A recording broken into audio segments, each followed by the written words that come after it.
아, 여러분 만나서 반갑습니다. 저를 본 적이 있으신 분 손 한번 들어주시겠어요? 네네네. 예, 내려주십시오. 선생님들 손 한번 들어주세요. 선생님들. 저 줌에서 그때 못 봤나요? 작년에? 야, 줌을 안 봤다고요? 네, 알겠습니다. 하여튼 모르신 분들이 꽤 많으시니까 제 소개를 간단하게 하죠. 이름은 이명규입니다. 그리고 직업은 목사입니다.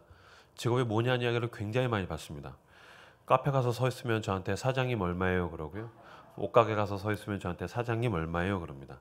근데 저는 이제 청소년 사역자 출신이에요.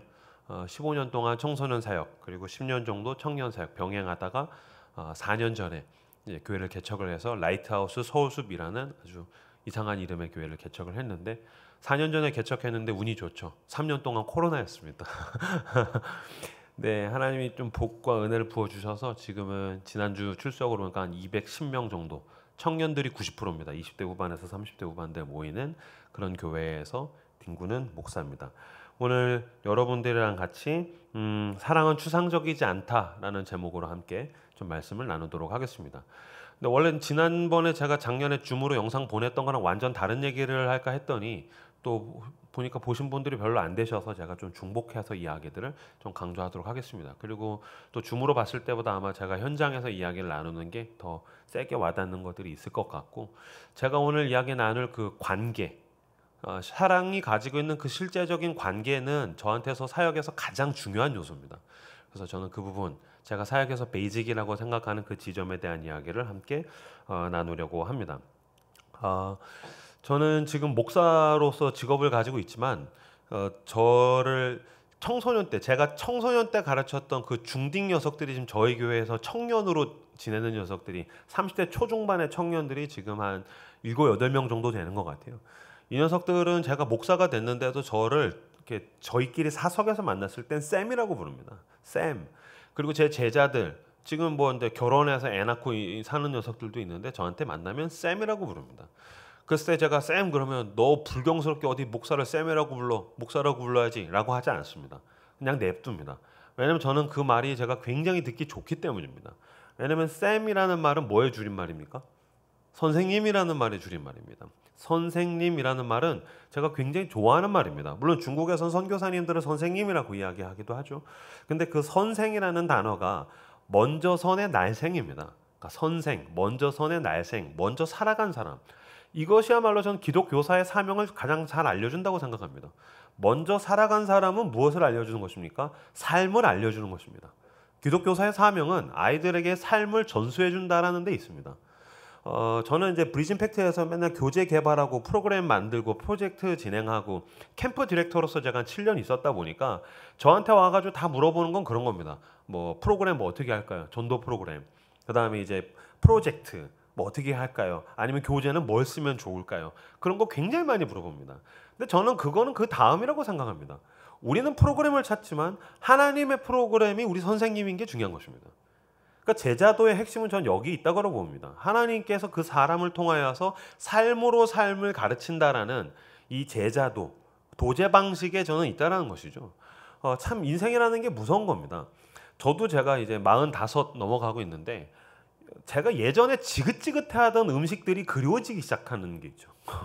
제가 옛날에 먹었던 거, 야, 난 진짜 이거 너무 싫다. 그랬는데 그 우리 엄마 나이가 되고 아버지 나이가 되고 나이가 들어가니까 제가 땡기는 음식들이 있더라고요. 마찬가지입니다. 그 어렸을 때 내가 무의식적으로 내가 부어지고 배워지고 전이 되고 전수된 것들이 나이를 먹어가면서 몸에 배워서 그 나이가 되면 이거 땡겨라는 게 있습니다. 마찬가지로 우리 아이들이 여러분의 교회에서 무엇을 볼까요? 우리 선생님들을 봅니다. 우리 선생님이 20대 때의 교회를 이렇게 사랑했어. 우리 선생님이 30대 때 그리스도인으로서 이렇게 살아갔어. 우리 선생님이 40, 50대 때 이렇게 살아갔어. 60대 때 이렇게 살아갔어. 그 노년은 이렇게 사랑하고 섬기셨어. 아이들이 다 보고 배우는 겁니다. 그걸 보고 나서 나중에 그 나이가 되면 그렇게 살아가는 표준이 생기는 것입니다. 그래서 그렇게 나도 이렇게 살아가야지. 저도 생각해 보니까 저 어렸었을 때 우리 선생님들 그러면은 자기 자식은 포대기에다가 얻고 교회 와가지고 남의 자식들 가르치는 그 선생님들, 그 중년에 그 쪽방에서 정말 가난하게 서울 변두리에서 살았는데 그래서 주말이 되면은 와가지고 꼬맹이들이랑 놀아주던 그 지방에서 상경한 서울에서 살아가던 우리 선생님들, 그런 선생님들 때문에 그게 차곡차곡 쌓여가지고서 집밥을 먹고 자라나듯이 우리는 그 나이가 되면은 누군가 사랑하고 섬기게 되는 것입니다. 그러니까 자꾸 선생님들이 어떤 외식을 하려고 하죠. 그러니까 눈에 자꾸 자극적이고 눈에 띄고 뭔가 아이들이 쇼킹하게 변화되는 모습을 보려고 하는데 사역의 핵심은 집밥에 있는 것입니다. 좋은 설교는 집밥 같은 설교가 좋은 설교고 좋은 사역은 집밥 같은 사역이 좋은 사역입니다. 아이들이 내 앞에서 막 크게 반응하지 않아도 집밥처럼 아이들을 계속해서 먹이고 사랑하고 섬기는 가운데 이 아이들이 자라나고 있다는 것을 믿음의 눈으로 떠서 발견하시는 저 여러분들 다지시기를 주님의 이름으로 축복합니다. 제가 좋은 선생님이 되려고 해서 처음에 떠올렸던 선생님 중에서 떠올랐던 케이스가 있는데 그 선생님은 제가 초등학교 때 저를 키웠던, 저를 가르쳤던 초등학교 3학년 때 선생님이었습니다. 근데 죄송한데 히타가 좀 덥지 않습니까? 목이 막 마르는 것 같은데. 네. 초등학교 3학년 때 그 서울 변두리에서 제가 살았습니다. 그 공릉동이라는데 태릉 선수촌에 있는 서울 가장 끝에 있는 변두리인데 거기에서 저희 집이 저희 아버지가 저희 교회의 전도사님이셨어요. 그래서 언덕 위에 있는 그 작은 교회 거기 아버지가 전도사님이셨고 제가 이제 그때 초등학교 3학년이었었는데 그 초등학교 선생님들 혹시 한번 손들어 주시겠어요? 초등부를 맡으신 선생님들. 네네네 감사합니다. 내려주십시오.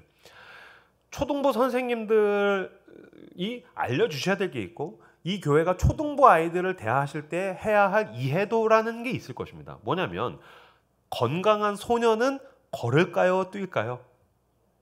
그렇죠. 건강한 소년은 걷지 않는다는 것입니다. 건강한 소년이 조용조용히 이야기할까요? 아니면 크게 막 소리를 지르고 웃어댈까요? 집에 우환 있으세요? 네, 그런 거 아니시죠? 건강한 소년은 걷지 않습니다. 건강한 소년은 뜁니다. 건강한 소년은 소리 지릅니다. 건강한 소년은 막 자빠져가지고 뒹구는 겁니다. 그게 건강한 소년입니다. 교회가 아이들에게 꼬맹이들, 소년, 그 다음에 중고등학생에 대한 어떤 굉장한 오해를 합니다. 이렇게 성경책을 옆구리에 끼고 네 선생님 안녕하세요 잘 지냈어요 거짓말하는 것입니다. 위선입니다. 종교적인 위선입니다. 가식입니다. 전국에 있는 모든 청소년들 제가 집회 갈 때마다 얘기합니다. 니네 거짓말한다. 매주 교회에서 위클리로 거짓말한다. 성경책을 옆구리다가 끼고서 교회를 속이려고 하는 거죠. 교회를 속이는 건 너무너무 쉽습니다. 중고딩들이 교회를 속이는 것이 너무너무 쉬워요. 성경책을 옆구리에 끼고 옅은 미소를 띠면서 Fine, thank you, and you 하면 되는 겁니다.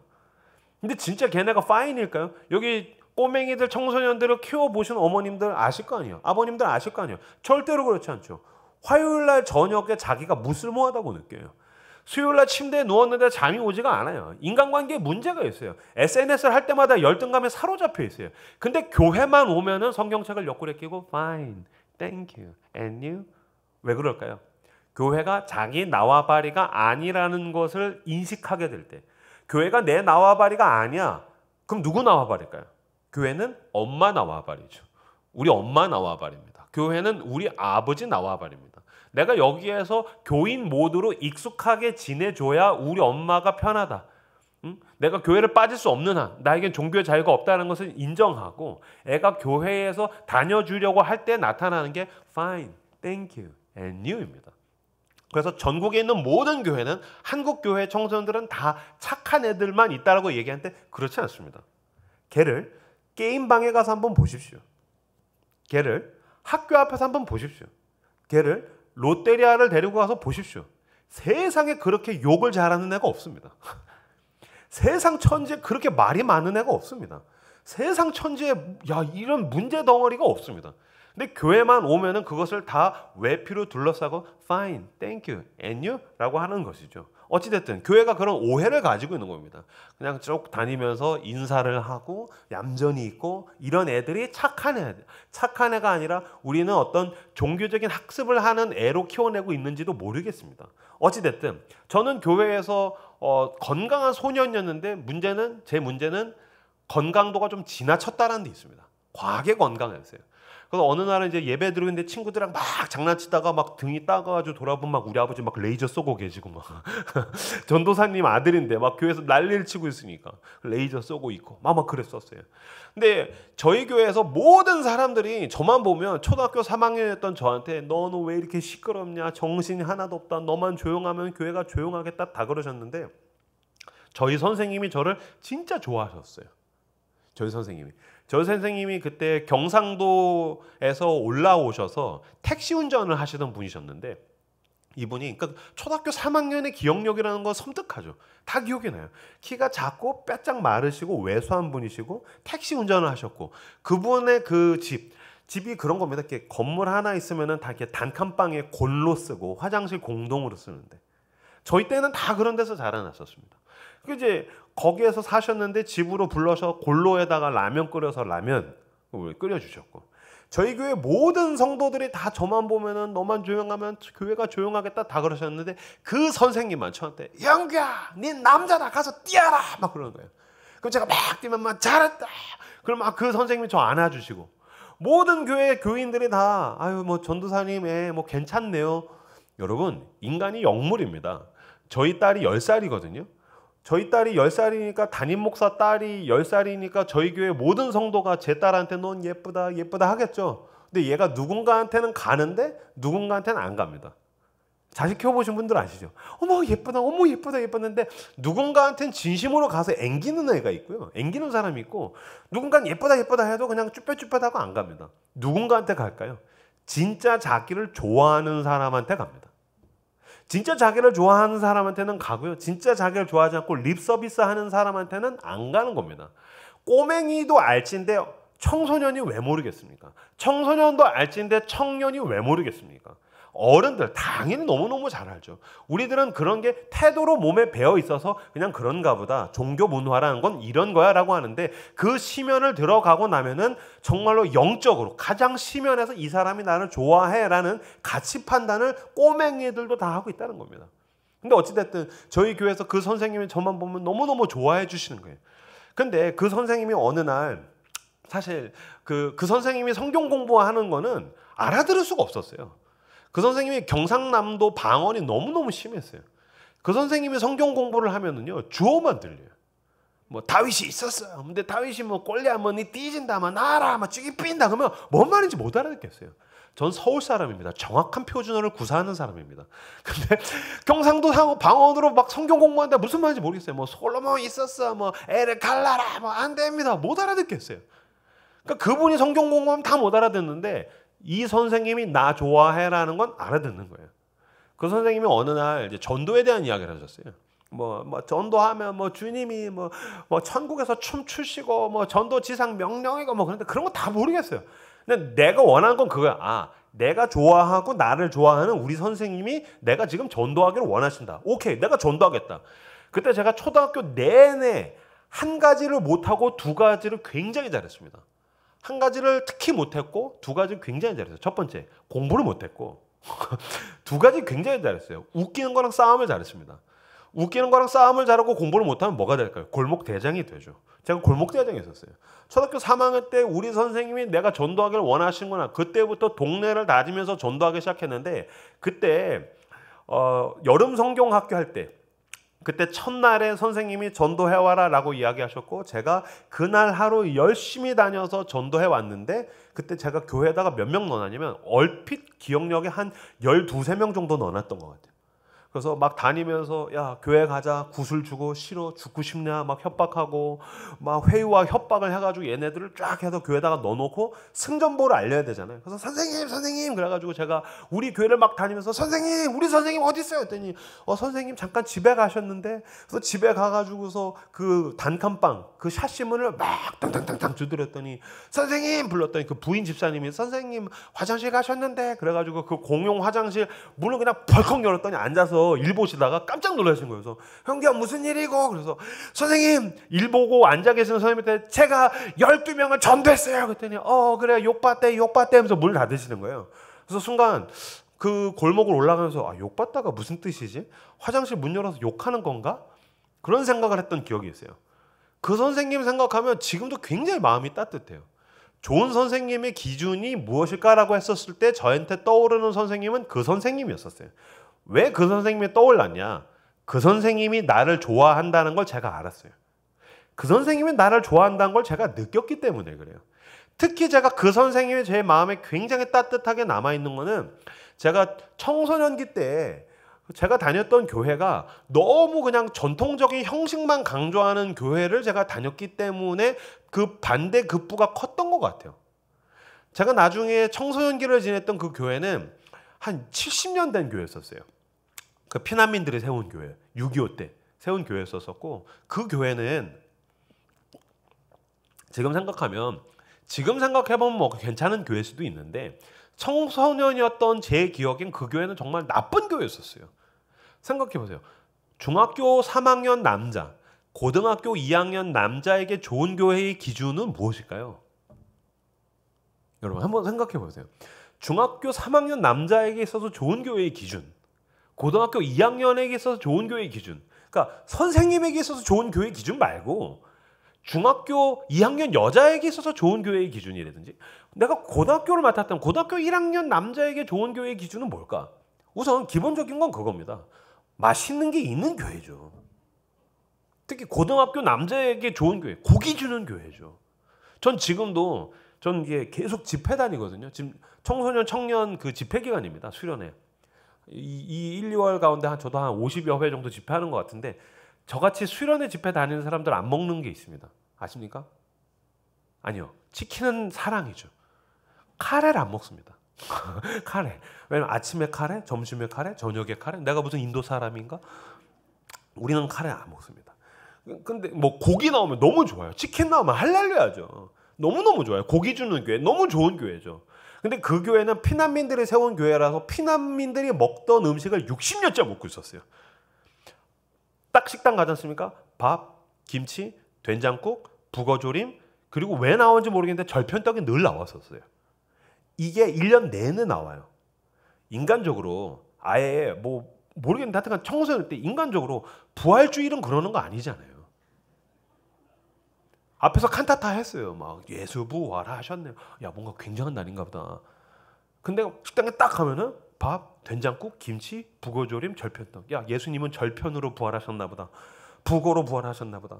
막 너무 속상하고. 오케이, 부활주일도 그냥 넘어갈 수 있어. 계란을 주니까. 인간적으로 추수감사주일은 그러는 거 아니에요. 우리들은 목사님이 앞에서 설교할 때 여기 있는 그 무르익은 오곡백과를 다 봤어. 야, 세상에 설교하는데도 음식을 저렇게 쌓아놓은 거 보니까 굉장한 게 있나 보다 라는 기대를 가지고 갔는데 똑같은 게 또 나오는 거예요. 그래서 저는 그때 그 교회 너무너무 속상했던 교회였었어요. 그래서 맨날 라면 먹으러 가고, 교회에서 이제 그때는 이제 라면 먹는 데가 이제 막 만화방에서 라면 먹었는데, 만화방에서 라면을 먹으면 우리가 담배를 안 펴도 머리끝부터 발끝까지 그 자욱한 담배 연기 때문에 담배 냄새가 배면 교회에서 만화방에서 라면 먹는 애들 다 혀를 끌끌 차면서 봤었어요. 아유, 저놈들. 그때 누구 하나 저한테 와가지고서 니네 참 예쁜 놈들이다. 야, 너 나랑 밥 먹자. 너 내가 밥 사줄게. 니는 어디서 밥 먹냐? 저희 지금 라면 먹으러 만화방 가는데요. 야, 왜 거기서 먹냐? 나랑 같이 밥 먹으러 가자. 밥 먹으러서 데리고 나가는 어른이 거의 없었어요. 그때 저희 교회의 전도사님이 중3 때 앞에서 설교하실 때 제가 맨 뒤에서 예배 드렸었거든요. 그러니까 저같이 이렇게 방황한 출신들이 이렇게 방황한 청소년들 사역을 많이 하나 봐요. 저 이렇게 중3 때 맨 뒤에서 방황하니까 이렇게 팔짱 끼고 예배 드릴 때 그냥 가만히 있고, 옆에 애들 은혜 받으면 다 흔들어서 막, 야, 은혜 받지 마. 막 울면 막, 야, 우냐, 울지 마, 이 새끼야. 막 그러고, 두 손 듭시다. 그럼 다 두 손 들고 있으면 다 이렇게 티라노사우루스 같이 혼자 이러고 있고, 전 그런 스타일이었었어요. 여러분 교회에도 방황하는 애가 있으면 열심히 사랑해 주시고 축복해 주십시오. 걔는 반드시 저처럼 목사가 되는 줄로 믿습니다. 걔는 반드시 그런 선교사가 되는 것입니다. 하나님이 복수하시는 것입니다. 근데 어찌됐든 그때 제가 맨 뒤에서 막 그러고 있는데, 앞에서 전도사님이 앞에서 되게 설교하시면서 관용어구를 사용하셨어요. 사랑하는 여러분이라는 이야기를 하셨어요. 사랑하는 여러분. 근데 제가 그때 방황을 막 시작했거든요.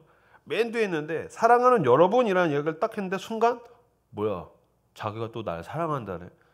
사랑하면 방학인데 뭘 찾아오든지 밥을 사주든지 연락을 하든지 뭐 기프티콘을 쏘든지 놀아주든지 심심해 뒤지겠는데 뭐 나랑 농구를 해주든지 나한테 아무 관심도 없으면서 월화수목 금토 내내 그냥 아무 관심도 없다가 주일만 되면 사랑한대. 순간 맨 뒤에서 순간 그 생각이 드는 거예요. 왜냐하면 청소년이라는 시기는요, 여러분 가장 레디컬한 개념에 대한 질문을 던지는 나이예요. 우정이 뭐지? 그러니까 친구가 생기면 우리의 우정은 영원해. 그러니까 그때 이상한 친구들 만나면 애들이 극단적으로 잘못 나가는 거예요. 사랑이 뭘까? 우리의 사랑은 영원해. 그러니까 중딩 둘이서 이제 연애하면 손을 잡고 우리의 사랑은 영원해요. 막 그러면 이제 청년들은 군대부터 갔다 오자. 뭐 그런 얘기를 하는 거잖아요.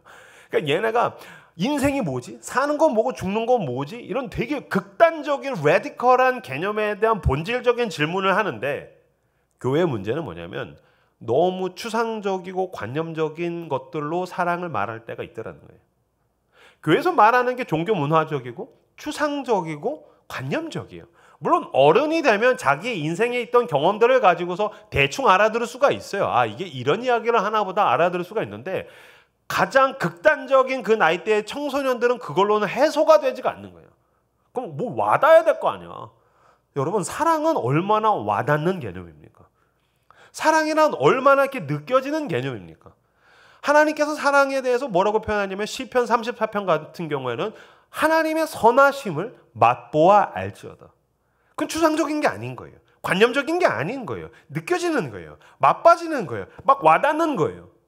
오늘 본문에서 예수님께서 제자들에게 말씀하신 그 사랑이 바로 그런 사랑이라는 것입니다.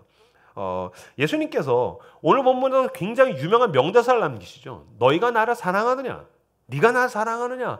이거 3번이나 질문하셨다라고 하는데 많은 설교 가운데에서 이 3번 설교하신 것, 그 사랑 앞에 베드로가 반응했다라는 지점은 설교를 하지만 사실 예수님께서 어떤 사건과 맥락에서 이 질문을 하셨는가에 대해서도 우리는 한번 살펴볼 필요가 있다고 저는 생각을 합니다. 5절과 6절 말씀, 요한복음 21장 5절 6절 말씀, 요한복음 21장 5절 6절 말씀 같이 한 목소리 한번 보실까요? 요한복음 21장 5절 6절 말씀을 같이 한 목소리로 읽겠습니다. 시작. 이르시되 얘들아 너희에게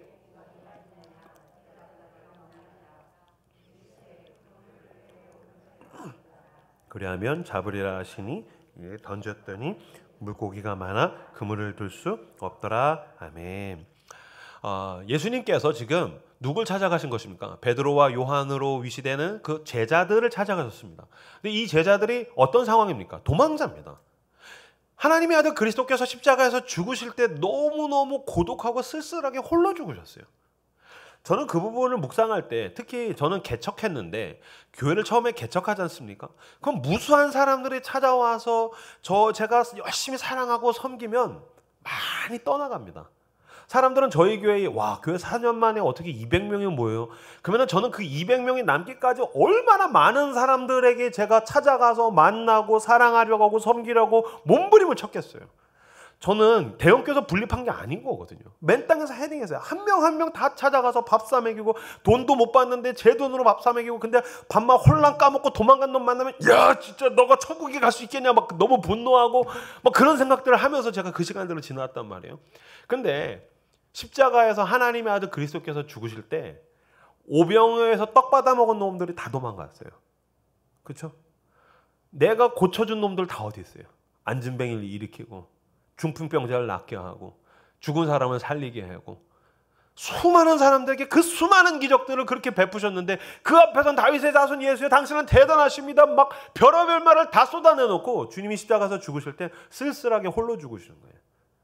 오케이, 나한테 뭐 좋은 거 떡 받아 먹은 놈들은 그렇다고 쳐도 제자 3년 동안 지냈던 제자들은 뭔가 달라야 되는데 그 놈들도 다 도망갔어요. 홀로 그냥 수치를 당하시면서 홀로 죽으실 때 저 같았었으면 그 복수심이 너무너무 타올랐을 것 같아요. 요새 그 고통받은 사람, 상처받은 사람의 그 복수극 드라마가 너무너무 유행 아닙니까? 그 송혜교 주연의 더 글로리. 그러면은 부활하셔서 예수님께서 제자들 찾아가셔서 어떻게 하셔야 돼요? 베드로야, 나 너무 신나. 막 그러면서 이제 이거 알아듣시는 분들 이제 보신 분이죠. 연진아, 나 너무 신나. 하면서 베드로, 오늘부터 너의 모든 날이 흉용할 거야. 그래서 찾아가셔가지고 복수하셔야 되는 거잖아요. 근데 예수님의 첫 대사가 기가 막힙니다. 5절을 한번 보시겠습니까? 예수께서 이르시되 얘들아 너희에게 고기가 있느냐? 얘들아 고기가 잡혔냐? 고기가 있냐? 이 대사는 흡사 엄마의 대사 같지 않아요? 하나님 안에 있는 그 모성이 이런 식으로 발현이 되는 거죠. 얘들아 거기에 너가 고기 잡았냐? 얘들아라고 어떻게 얘들아라고 부를 수 있을까요? 이렇게 꼴 보기 싫은 놈을 뭐라고 불렀어야 돼? 이 배신자들아. 제 스타일로 얘기하면 야 이 썩을 놈들아. 네가 인간이냐? 이렇게 하셔야 되는데 얘들아 거기 고기가 있냐? 고기 잡혔냐? 밤새 수고했잖아. 그래서 주님께서 고기가 잡혔냐 했더니 없습니다. 그랬더니 6절에서 오른편에다 던져라. 그래서 물고기를 잡게 하시죠. 미운 놈 떡 하나 주시는 분의 원조는 주님이십니다. 사역을 하다가 보면 미운 놈들을 만날 때가 얼마나 많습니까? 떡만 받아먹고 헬라당 도망가는 놈을 만날 때가 얼마나 많습니까? 꼴 보기 싫은 인간들을 볼 때가 얼마나 많습니까? 얼마나 무수한 카톡을 씹혀야 됩니까? 얼마나 무수한 친절을 외면당해야 됩니까? 근데 주님 나 상처받았어요. 어떻게 이럴 수가 있어요? 라고 하지 않고 예수님은 그들을 찾아가셔가지고 미운 놈들에게 떡 하나를 더 주셨다는 거예요. 그 다음에 주님께서 그렇게 하셨더니 어떤 일이 일어납니까? 7절 8절 같이 읽어보실까요? 7절 8절 같이 읽겠습니다. 시작.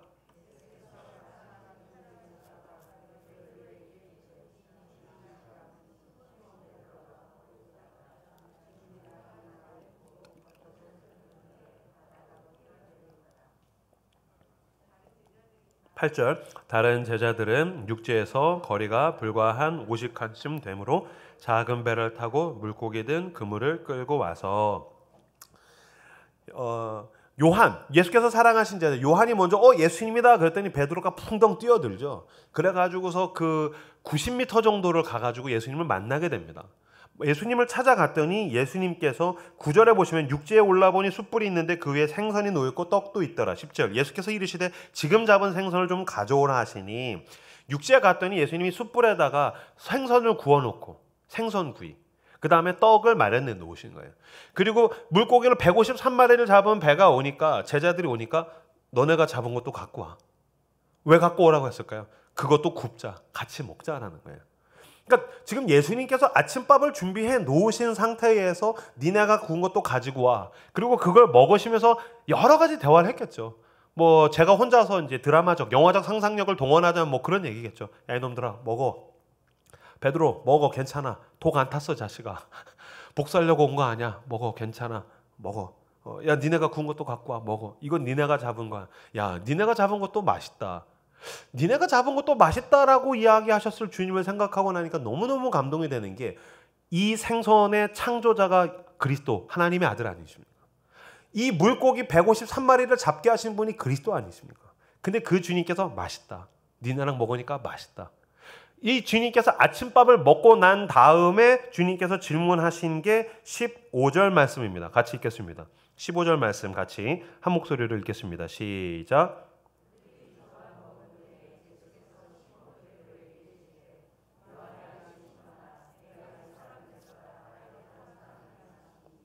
이르되 주님 그러하나이다. 내가 주님을 사랑하는 줄 주님께서 아시나이다. 이르시되 내 어린 양을 먹이라 하시고 그들이 조반 먹은 후에 주님께서 물으시는 거예요. 네가 날 사랑하느냐?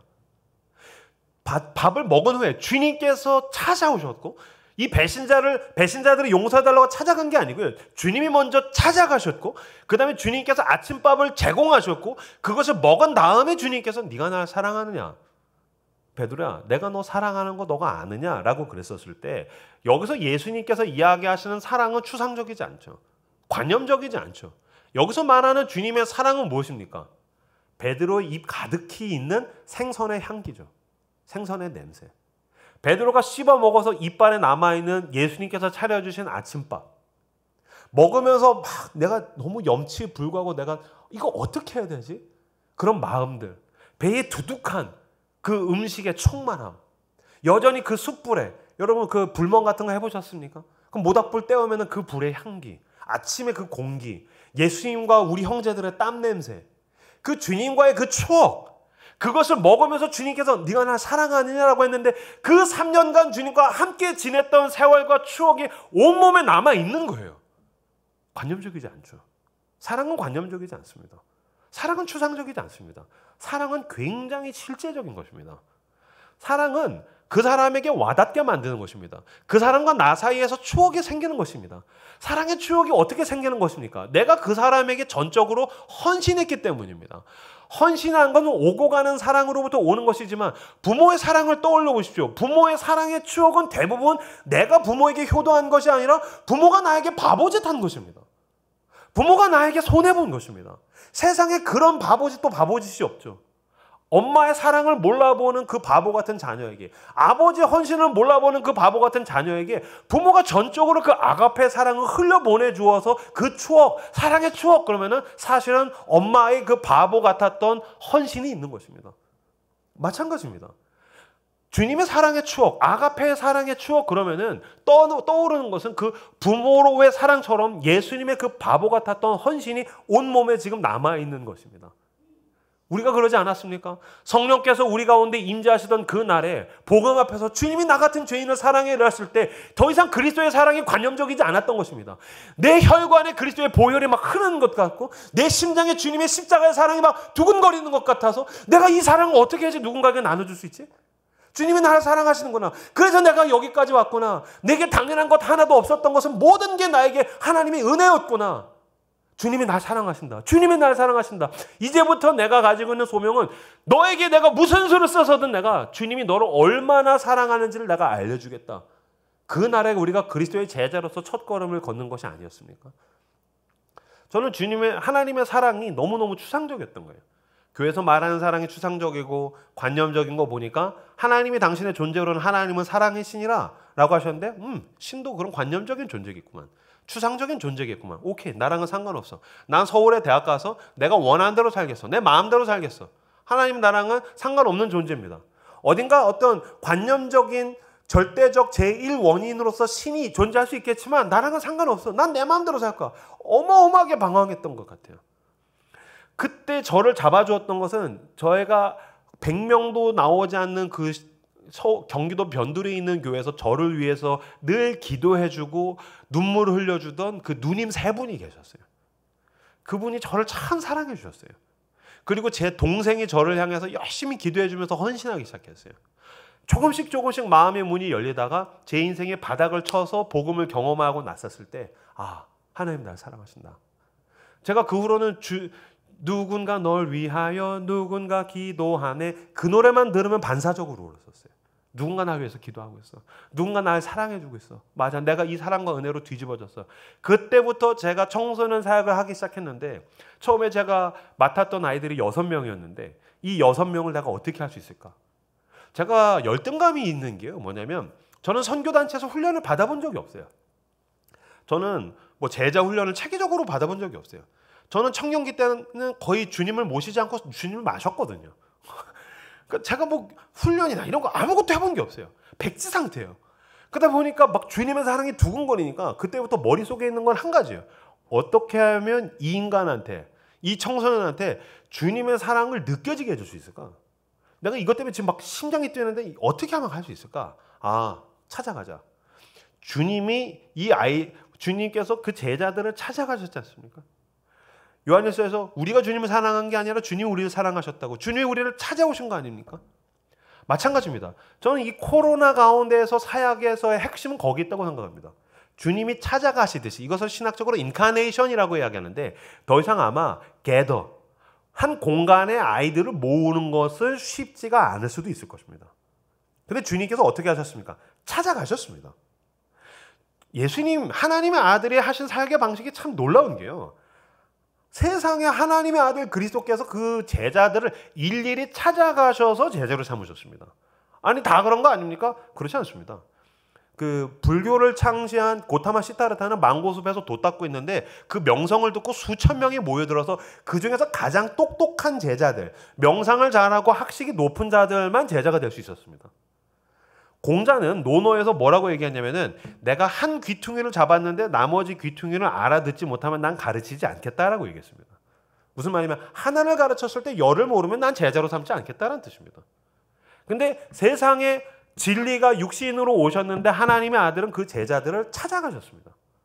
이게 주님께서 우리에게 하신 방식입니다. 사역의 방식. 제자를 삼는 방식 마찬가지입니다. 저는 그때 그런 것까지 세세하게 알지는 못했는데 야, 내가 어떻게 하면 얘네를 사랑할 수 있을까? 그래서 저희 교회 애들이 있으면 무조건 찾아가는 거예요. 뭐 어디 학교에 있으면 학교 자전거 타고 아침에 가가지고서 새벽기도 한 다음에 가서 시험 기간에는 한 놈 한 놈 기도해주고 오고. 이것도 말은 되게 로망이 있죠. 다 외면합니다. 다 그냥 지나가요. 한 일주일, 2주일 정도 하면은 그냥 예 안녕하세요 인사해 주는 겁니다. 그럼 그거 붙들고서 기도해 주고 가고, 학원에 쉬는 시간에 찾아가 가지고서 학원 가고, 독서실에서 시험 기간에 떡볶이 사들고서 가고, 애들 뭐 할 거 없다 그러면은 시간 약속 잡고 거기 찾아가고. 저는 동두천에 있는 모든 학교의 축제에 다 갔습니다. 제가 이제 동두천에서 처음에 교사로 사역하고 간사하고 전도사 할 때까지 제가 거기 있었었는데 모든 학교의 축제에 제가 다 갔었어요. 그럼 저는 그때 이제 20대 후반 30대 초반의 미혼 때 학원에서 알바해서 돈 모았었습니다. 저한테는 훈장이 있습니다.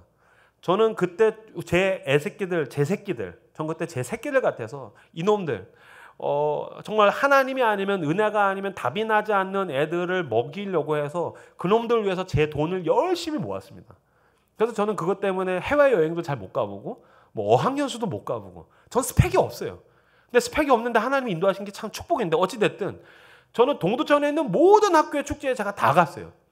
가가지고서 이제 떡꼬치 앞에서 이렇게 그 왜 닭꼬치 있죠? 닭꼬치 떡볶이 파는데 그 포장마차 앞에 제가 이렇게 서 있으면 애들이 제 앞에 줄을 쫙 서요. 그러면은 저희 교회 애들 다 사줬고요. 저희 교회 애들이 친구 인증만 해도 사줬었어요. 그날을 위해서 난 돈을 모은 거니까. 그래서 친구 맞아? 오케이 사줄게. 이거 먹으면 너 우리 교회 와야 돼? 이런 얘기 할 필요 없습니다. 우리 교회 인증해주면 얘가 직접 떠듭니다. 너 이 새끼야 이거 우리 교회에서 사주는 거야. 우리 교회니까 사주는 거야. 얘한테 이제 벼슬을 주는 거죠. 감투를 주는 거예요. 그럼 이제 쭉 사준 다음에 애들 들여다 보내고 저도 닭꼬치 하나 주세요. 그래서 닭꼬치를 먹고 있는데 닭꼬치집 아저씨가 저한테 묻는 거예요. 아, 뭐 하시는 분이세요? 그래서 아, 왜 그러세요? 그랬더니 자기가 동두천에 있는 모든 학교의 축제에 다 가는 데마다 제가 있대요. 그리고 제가 가장 VIP래요. 그래서 뭐 하시는 분이냐고. 그래서 아, 뭐 한 사람 같이 보이세요? 그랬더니 뭐야 학원 선생이요? 그래서 뭐 학원에서도 알바하는데 그건 아니에요. 그럼 뭐 때문에 옵니까? 아, 저는 그냥 여기 교회에서 교회 선생이에요. 아, 교회 선생이 이런데 왜 와요? 아, 우리 애들이 있으니까 오죠. 저는 모든 학교의 축제에 다 갔고요. 모든 학교의 졸업식에 다 갔습니다. 제가 시간이 되는 한 모든 학교의 졸업식에 다 갔었어요. 애들을 위해서 꽃 한 송이짜리. 지금 그거 값 올랐었을 겁니다. 저 때만 해도 이제 1,500원. 이렇게 했었는데 값 올라가면서 저는 이제 펜시점에서 저 펜시점 사장님한테 저 VIP였었어요. 그 다음에 떡볶이집에서 저 VIP였었고, 그 다음에 꽃집에서 저 VIP였었어요. 교회들에서 알려지기 전에 저는 그런 데서 굉장히 유명했어요. 떡볶이집 가면 뭐 저를 막 할렐루야로 보는 거예요. 저는 애들 막 떡볶이 계속 사주니까. 그럼 걔네 데리고 가서 떡볶이 먹고, 그때 졸업식 때도 꽃을 처음에 이제 사는데 꽃을 쭉 사서 가니까 막 아주머니가 포장을 하다가 그 동성꽃집이라는 이름도 기억나는데 아니 뭐 하시는 분이세요? 그래서 왜요? 그랬더니 뭐 하시는 분인데 졸업식 날 이렇게 꽃을 많이 사가요? 그래서 아, 전 저기 교회 선생이에요. 아니 거기 고3이 그렇게 많아요? 아니 거기 저희 교회 고3도 있고 저랑 관계 맺었던 애들도 있고 저희 교회 나오다 안 나온 놈들도 있고, 그리고 졸업식을 계속 가다가 보니까 편부모 가정이라든지 가정 형편이 어려워서 부모가 졸업식에 못 나오는 경우가 있는 거예요. 특히 동두천은 굉장히 가난한 동네거든요. 그럼 걔네를 주려고 한두 송이 정도 더 사서 가는 거죠. 그래서 더 많아요. 그랬더니 아유, 그래서 잠깐만요. 그랬더니 막 전화를 해요. 그래서 어디다 전화하시나 봤더니 자기 교회 전도사님한테 전화를 하시는 거예요. 그래서 전사님 우리 애들 졸업식인데 안 오세요? 그래서 아유 못 오신다네. 뭐 그러면서 되게 미안했었어요. 그분한테. 모든 학교 졸업식에 다 가고. 제가 지금도 기억나는 게 있는데 제가 가장 좋아하는 순간입니다. 언제냐면은 졸업식이 끝나고 나서 우리 애들 데리고서 엄마 아빠랑 밥 못 먹는 애들 데리고 중국집에서 밥 먹는 순간인 거예요. 그러면 이제 앉아서 먹으면 짜장면 3,500원, 그다음에 짬뽕 4,000원. 이제 거기서 쭉 먹는 거예요. 그러면은 아이들이 막 늘어나다가 보면은 이제 그런 엄마 아빠랑 이렇게 같이 못 지내는 녀석들, 가난한 녀석들, 힘든 녀석들이 많이 오니까 그런 애들 데리고서 제가 대신 밥 먹었었어요. 졸업식 날 밥 먹을 놈들이 없으니까. 그러면 나중에는 한 3테이블씩 됐었어요. 12명씩. 그럼 자 쭉 모여서 저는 식사기도 잘 안 하거든요. 짜장면 먹을 때, 짬뽕 먹을 때 식사기도 잘 안 합니다. 근데 이제 그날은 다 기다려야 돼요. 끝까지 기다려. 짜장면, 짬뽕. 저는 삼선 짜장 먹으면 안 돼요. 지옥 가고 싶냐? 막 그러면서 그런 건 지옥 가서 먹는 거야? 막 그러면서 이제 기다려. 쭉 테이블마다 탕수육 하나씩 시켜주고. 그다음에 다 나올 때까지 기다린 다음에 다 나왔냐? 예, 다 나왔습니다. 자, 식사기도 하자고 제가 일어나 가지고서 기도했었어요. 하나님, 사랑하는 우리 아이들 무사히 졸업시켜 주셔서 감사합니다. 저는 그때 제가 그 교회에서만 7년 사역했었는데요. 그 후로도 그렇고 저는 저희 고3들 놓고서 하나님 사랑하는 우리 아이들 무사히 졸업시켜 주셔서 감사합니다 라고 할 때 한 번도 울지 않은 적 없어요. 제가 이렇게 일어나면 정수리들이 쭉 보이지 않습니까? 한 놈 한 놈 정수리마다 제 눈물 거의 이만큼씩 떨어뜨리지 않고 졸업시킨 놈 한 놈도 없어요. 그게 제 자랑이에요. 전 집회 많이 다니는 거 자랑 아니에요. 그건 그냥 하나님 어쩌다가 하시는 거예요. 그냥 어쩌다가 이런 게 좀 먹히나 보다. 이런 컨텐츠로 그냥 다니는 거예요. 제가 그때 그놈들 때문에 울었던 시간들이 있어요. 새벽마다. 하나님, 얘를 만나 주셔야죠. 주님, 얘가 그리스도의 제자가 돼야죠. 주님, 얘가 변화돼야죠. 주님, 우리 교회 주님 불쌍히 여겨주십시오. 한 놈 한 놈 그 정수리마다 제 눈물 한 컵씩 떨어뜨리지 않는 놈 한 놈도 없어요. 그럼 제가 늘 하나님 사랑하는 우리 아이들 무사히 졸업시켜줘서 감사합니다. 그럼 조용히 제가 울어요. 그러면 막 울기 시작해요. 막 울어요. 그러면은 주님 나가서도 더 좋은 그리스도인이 되게 해주십시오. 예수님 이름으로 기도합니다. 아멘. 그리고 나서 자 밥 먹자. 그래서 이제 막 먹었어요. 몇 년 전에도 제 한 놈이 청년이 찾아와서 목사님 밥 사드리고 싶어요. 연락이 왔어요. 제 제자인데 얘는 어떤 녀석이냐면 아버지는 도박 중독자로 나가셨고 엄마는 아버지가 집을 나가셨으니까 이제 다른 남자랑 연애를 하고 계신 중이셨어요. 그리고 할머니랑 살았는데 할머니는 청각장애인이셨어요. 동두천에서도 구석에 있는 굉장히 가난한 연립주택 지하에서 사는 녀석이었는데 이 녀석이 나중에 20대 중반 넘어가서 저한테 밥을 사주고 싶다고. 그래서 그래 좋지. 나 공짜밥 좋아해. 가가지고 이제 밥을 먹는데 비싼데 레스토랑 데리고 가서 이제 밥을 사준 거예요. 밥을 막 먹고 났더니 뭐 선물을 줘서 고맙다. 그래서 밥을 막 먹으면서 하는 말이 쌤, 그때 쌤이랑 먹었던 짜장면이 잊혀지지가 않아요. 그런 얘기를 하는 거예요. 쌤, 그때 쌤이랑 먹었던 짜장면이 잊혀지지가 않아요. 그래서 야 새끼야, 네가 사준 이 레스토랑 고급 음식이 더 맛있어. 빨리 잊어. 더 좋은 거 처먹어 임마. 막 그래서 이제 막 먹었어요. 근데 그 녀석이 끝난 다음에 밥을 먹은 다음에 저한테 이렇게 봉투를 주는 거예요. 봉투를 이렇게 주길래 야 나는 교인들한테 이렇게 봉투 안 받아. 니한테 안 받아. 너 나보다 가난하잖아. 됐어. 꺼져. 그래서 이렇게 돌려줬더니 제가 드리는 거 아니에요. 갚는 거예요. 뭘 갚아? 그랬더니 이 녀석이 얘기하는 게 고등학교 1학년인가 2학년 때 자기가 한 번 교회를 빠졌다는 거예요. 빠졌더니 그날 저녁에 쌤이 전화하셨어요. 너 왜 인마 교회 빠졌어? 그랬더니 제가 전화 받아서 이 녀석이 저한테 지금 감기 걸려서 너무 아파요. 아파? 그래. 약은 먹었어? 못 먹었어요. 왜 약을 못 먹어 새끼야? 집에 사람이 하나도 없어요. 사람이 하나도 없어? 돈도 하나도 없어요. 돈도 없고 사람도 없어서 지금 사실은 이제 오후 5시 정도 되고 있었는데 밥도 한 끼도 못 먹었어요. 제가 그 말을 듣고 너무너무 마음이 아파서 기다려. 그래서 바로 제가 교회차, 봉고차 몰고 가가지고서 연립 가서 제가 주머니 찾아보니까 5만 원짜리가 있더라고요. 또 그런 날은 왜 만 원짜리가 없는지 모르겠어요. 그래가지고서 그냥 5만 원짜리 그냥 줬어요. 너 이거 써. 그리고 너 이거 어디에 썼는지 내가 안 물을게. 이거 쓸 테니까 약 사 먹고 큐티책 사고 주님의 나라 그런 얘기 할 필요 없죠. 네 마음대로 써. 네 마음대로 써. 괜찮아. 네 하고 싶은 대로 해. 뭐 돈도 5만 원밖에 안 돼. 네 써. 그때 자기가 그거 5만 원 가지고서 자기 방 가서 엉엉 울었다는 거예요. 그때 그 5만 원이요. 아 그래? 그런 감동적인 이야기가 있었어? 그러면 이 새끼 좀 이자를 쳐서 줄만도 한데 좀 한 10만 원, 뭐 20만 원 이렇게 줄만도 한데 그래 이자가 없구나 하면서 받았었는데 저는 믿는 게 있습니다. 제가 그 사람을 사랑하기 위해서 그 사람의 자리에 들어가려고 몸부림치다가 보면 늘 거기에는 감동적인 이야기가 발생한다고 믿습니다. 예수님께서 우리에게 말씀으로 육신으로 오신 게 진리가 돼서 사복음서가 된 거 아닙니까? 마태, 마가, 누가, 요한복음이 됐어요. 근데 이걸 진리를 문자적으로 대하기 전에 뭐가 있었죠? 말씀이 육신으로 오셔서 그 육신된 그리스도께서 가난하고 헐벗고 외롭고 쓸쓸한 사람들, 답이 나지 않는 사람들, 복음과 사랑이 필요한 사람들에게 그들을 주님께서 찾아가신 거죠. 시간을 가지고, 돈을 가지고, 열정을 가지고, 자기의 것을 가지고서 찾아가셔서 나누어 주셨더니 거기서 감동적인 이야기들이 나타나는 거죠. 가늠한 여인의 이야기, 답이 나지 않던 죽을 것 같았던 문둥병자의 이야기, 풍랑 위로 물 위를 걸어오신 이야기, 주님께서 그 백성들을 사랑하신 이야기가 먼저 사랑하신 것이 발생하여서 나타났고 이제 우리에게 문자로 왔는데, 문자를 접하는 우리 그리스도인들은 사랑을 그 후에는 추상적이고 관념적으로 대할 때들이 있더라라는 거예요. 아니죠. 우리가 이것을 가지고 믿음으로 성령께서 우리 가운데서 다시 그 사랑을 충만하게 하실 때에 그리스도인들이 느껴지고 와닿는 실제적인 사랑을 나눠주라고 저와 여러분이 그리스도인으로, 그리고 우리 교사 선생님으로 부르심을 받았다고 믿습니다. 아이들이 있는 자리로 나가기 위해서 내가 가지고 있는 최대한의 지혜를 동원하고 시간과 돈을 나누어주는 저 여러분들 다 되시기를 주님의 이름으로 축복합니다. 지난주에 제가 어떤 교회에 갔는데 부산에서 제일 큰 교회였었어요.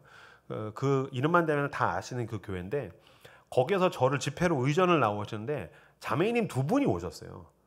근데 자매님 혼자 나오시면은 남성 목사랑 좀 애매하니까 이제 자매님 두 분이 오셔서 두 분이 앞에 타주고 제가 이렇게 뒤에 타가지고 하는데, 막 운전하시는 분이 이제 자기 차로 오셨어요. 근데 막 가시다가 이제 이런저런 대화를 하다가 제가 상투적인 대화, 어떻게 하다가 이 교회를 다니시게 되셨어요? 라고 했더니 이분이 너무너무 재밌는 간증을 이야기하는 거예요. 뭐냐면 자기가 39살 때 교회를 처음 나왔대요. 39살 때 교회를 처음 나왔는데, 그때 자기가 39살 때까지 서울에서 하던 일들이 잘 안 돼서 보니까 꽤 유명했던 분이신데, 더 이상 이게 안 되겠다 그래서 그걸 접고 고향 부산으로 돌아가시는 거예요. 그리고 부산에서 직종을 바꿔서 새로운 일을 하시면서 힘들고 어려운 시간을 보내는데, 그때 친구 하나가 야 교회 와라, 우리 교회 전도집하니까 와라. 그래서 못 이겨서 마지막으로 한 번 부탁할게 그래서 이제 갔다는 거예요. 갔는데 그래서 거기서 어떻게 신앙이 생겼어요? 그랬더니 갔더니 뭐 앞에서 목사님도 좋은 얘기 하시고, 그 다음에 뭐 순서들도 좋고 건물도 좋고 좋았어요. 그래서 그랬어요. 근데 목사님 결정적으로 마음이 열리는 계기가 있었어요. 뭐 그러는 거예요. 그 영업 비밀이잖아요. 이제 저도 목사니까 도대체 39의 한 성도가 결정적으로 마음을 열리게 하는 계기가 뭘까 그랬더니 그분이 하시는 말이, 식당에 갔는데 불고기가 나왔어요. 그 불고기를 보는 순간 마음이 활짝 열렸어요. 그러는 거예요. 그러다가 그까지 불고기가 뭐라고 그렇게 마음이 활짝 열려요? 그랬더니 봐라 교회를 오래 다닌 사람들은 받는 거에 익숙해서 모른다 아이가 막 그러는 거야. 그랬더니 교회를 다니는 사람들은 주고받는 게 익숙해서 모른대요. 그래서 저한테 하는 말이 그거예요. 목사님, 세상은 절대로 그냥 불고기를 주지 않아요. 그러는 거예요. 목사님, 세상은 절대 불고기를 그냥 주지 않아요. 그치. 세상은 불고기를 그냥 주는 법이 없지. 매일 전화 받으시죠? 사랑합니다, 고객님. 나를 이용하려고 그런 거죠. 뭘 사랑해? 그죠? 사랑하는 여러분, 아니요. 유행가에 사랑이 얼마나 많습니까? 내 욕망을 자극하는 에로스적인 사랑은 유통기한이 다 변하는 거죠. 누군가의 욕망으로 날 이용하려는 세상은 수두룩합니다. 그런데 그 아가페적인 사랑을 가지고 나를 위해서 그냥 줄게. 불고기 줄게. 내가 너한테 뒤통수 맞았는데 또 내 발등을 내어줄게. 내 시간을 줄게. 내 카톡을 너한테 줄게. 내 돈을 너한테 줄게. 내 것을 너한테 나눠줄게.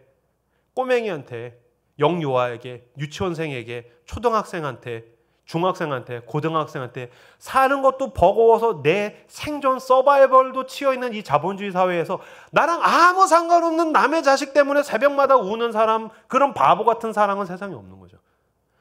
나랑 아무 상관없는 꼴보기 싫은 이 좀비 같은 중딩 때문에 새벽마다 눈물을 흘리면서 얘를 위해서 내가 어떻게 사랑해 줄 수 있을까, 내 짬을 내서 고민하고 시간과 돈을 주는 바보 같은 사랑은 세상에는 없는 거죠. 그 고딩의 정서에다가 눈물을 뚝뚝 흘리면서 울고 수련회 같은 데 되면은 막 끌어안고 이쪽을 다 젖으라고 울고. 제 장점입니다. 전 기도회 시작하면 끌어안고 여기가 젖을 때까지 옵니다. 왜냐면 얘네는 저희 교회 특히 이제 방황하는 애들이 많았으니까. 근데 뭐 집에서 방황하는 애 아니면 멀쩡한 애들 공부 잘하는 애 안 그래? 아니요. 속이 시커멓게 썩어 있는 애들 얼마나 많습니까? 답이 나지 않는 애들이 청소년, 아이들, 유년기 가운데 얼마나 많습니까? 그런 아이들 끌어안고서 엉엉 웁니다. 저는. 주님, 나를 불쌍히 여기셔서라도 얘 마음을 열어주십시오. 그런 사랑은 세상에는 없는 거죠. 그랬더니 저희 교회에서 목사님, 그러니까 우리 교회도 불고기를 주는 교회가 되면 되겠네요. 저희 교회는 밥 안 줍니다. 그래서 제가 그랬어요. 당신이 교회입니다. 당신이 불고기를 주면 됩니다. 당신이 교회입니다. 당신이 누군가에게 그냥 불고기를 주는 사람이 되면 됩니다. 당신의 삶의 자리에서 불고기를 주는 사람이 되면 됩니다. 내가 우리 아이들이 나에게 맡겨졌으면 오늘 주님께서 우리의 주인 되시는 주님께서 15절 말씀 한번 보실까요? 다시 한번 15절 말씀 같이 읽겠습니다. 읽겠습니다. 시작.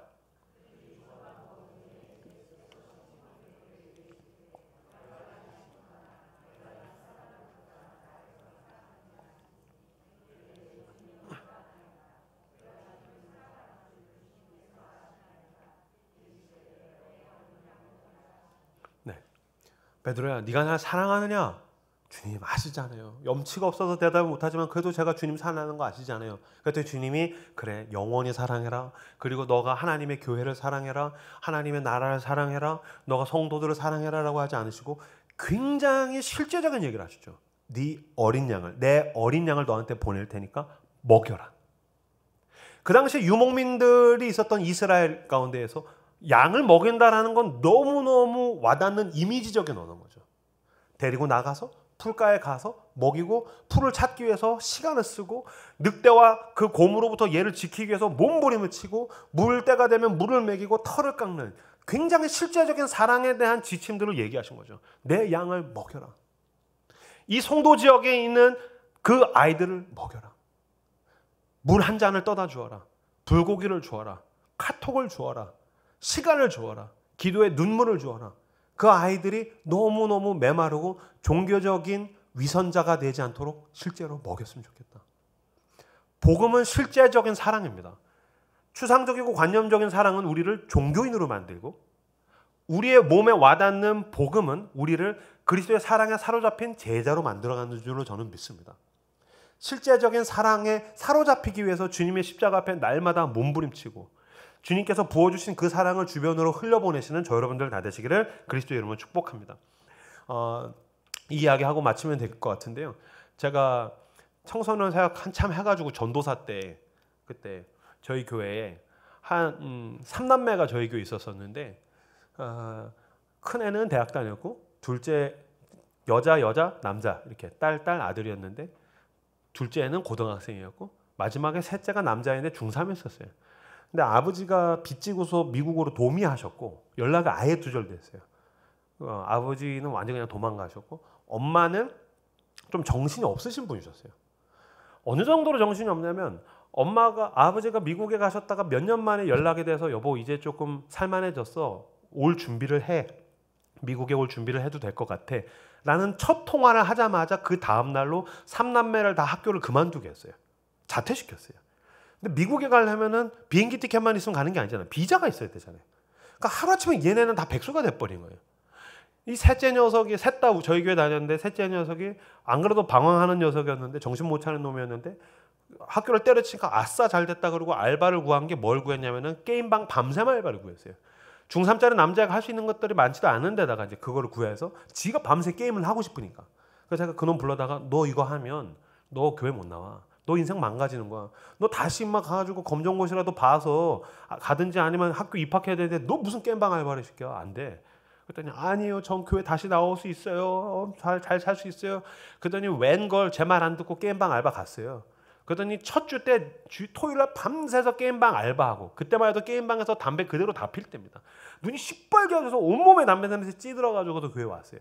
그리고 작 보고 저 꼬라지 보니까 저거 이제 못 나올 것 같은데 웬걸 그 다음 주에 이제 못 나왔어요. 첫 주 못 나왔더니 이놈이 전화를 받아요. 둘째 주 안 나왔더니 이놈이 전화를 안 받고 문자를 받아요. 셋째 주 안 나왔더니 전화도 문자도 다 안 받아요. 그죠? 그런 경험들 있으시죠? 그래서 안 되겠다. 냅두면 얘는 이제 그냥 끈끈어진 연처럼 그냥 날아가는 거죠. 그래서 제가 수소문을 했어요. 야, 걔 일하는 알바하는 게임방이 어디냐? 그 시내에 있는 그 3층에 그 빌딩에 거기서 일해요. 그래서 오케이, 알았어.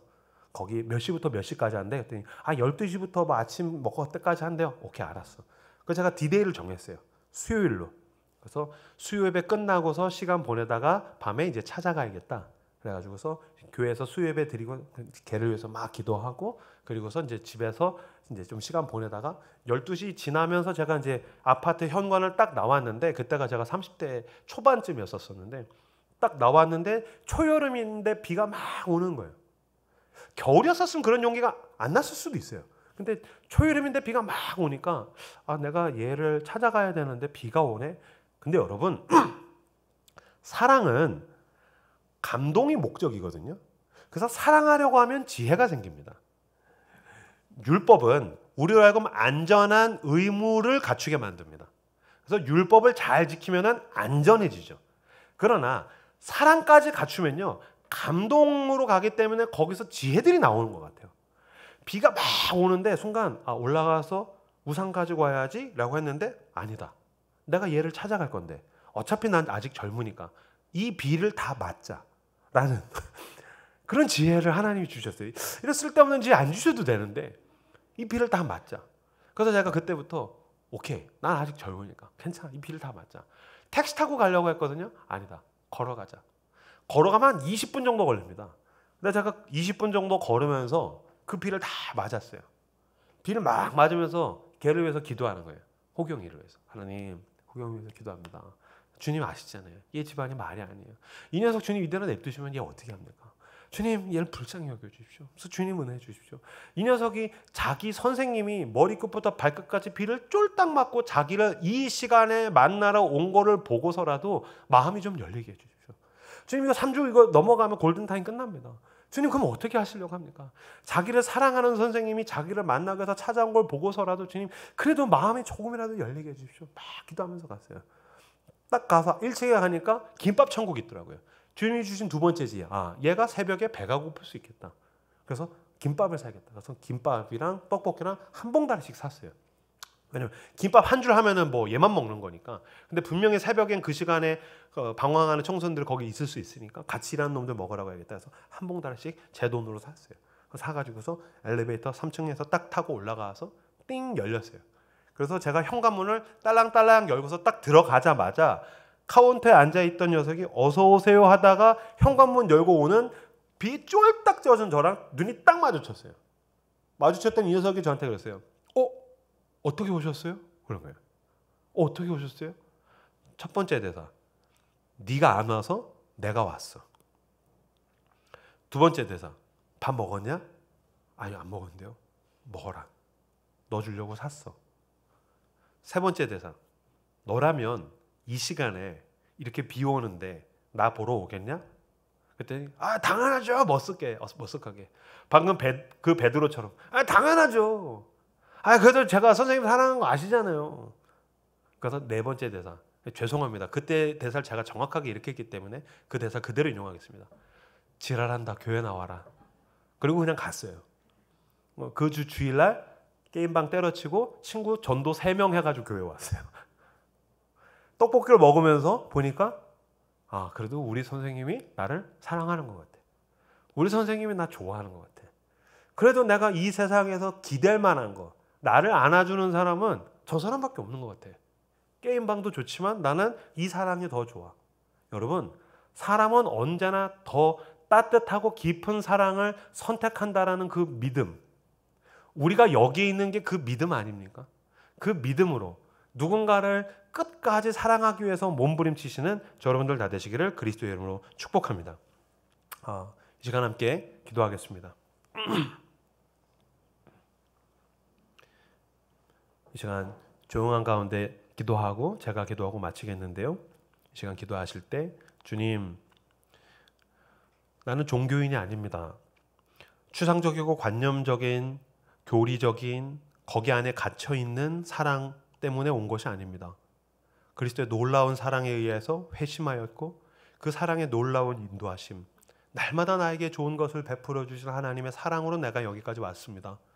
주님, 내가 이 복음을 가지고서 나에게 맡겨진 아이들에게, 교사가 아니더라도 주님, 내가 살아가는 가운데에서 복음과 사랑이 필요한 그 또 다른 이웃 누군가에게 느껴지는 사랑, 와닿는 사랑, 경험되는 사랑, 맛보는 사랑, 누군가에게 그냥 불고기를 주는 사랑, 물 한 잔을 떠주는 사랑, 그런 사랑을 주어서 그 사람도 나처럼 그리스도인이 될 수 있도록 주여 나를 사용하여 주시옵소서라고 조용한 가운데 기도하시고 제가 기도하고 마치겠습니다. 기도합시다. 주여 아버지 감사합니다. 하나님 주님 사랑하는 아버지 주의 성도들 주님 사랑 가운데에서 당신의 중적인 사랑, 성적 관념적인 사랑이 아니라 실제적인 사랑, 와닿는 사랑을 모두 나주기 위해서 아버지 사랑 있는 자리에 가게 하옵소서. 주여 아버지 주옵소서.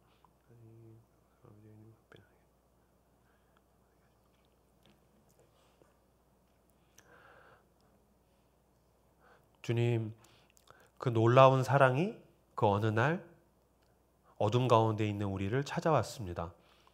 나를 빛 가운데로 인도하셔서 그 사랑 가운데에서 우리가 거듭나게 되었습니다. 이제 내가 사는 것은 나를 사랑하신 그리스도의 사랑 안에서 사는 것입니다. 주님, 그러므로 주님, 우리가 가지고 있는 이 사랑을 누군가에게 추상적이고 관념적으로 주는 것이 아니라 물 한 잔으로, 밥 한 끼로, 시간으로, 연락으로, 그냥 불고기를 주는 선심으로, 놀라운 예수님을 닮은 선회와 헌신으로 주기 위해서 몸부림치는 예수님을 닮은 우리 모두 되게 하여 주시옵소서. 우리 선생님들에게 그 사랑의 열정을 주시옵소서. 그 사랑을 가지고 감동까지 가려는 목적의식과 그 사랑을 가지고서 그 어떤 장애물도 뛰어넘는 창의력을 주시옵소서. 결국엔 그 사랑을 가지고서 예수님처럼 찾아가서 그 사람을 사로잡는, 우리 아이들을 사로잡아 나처럼 그리스도 앞에 순종하게 만들게 하여 주시옵소서. 감사드리며 예수님 이름으로 기도했습니다. 아멘.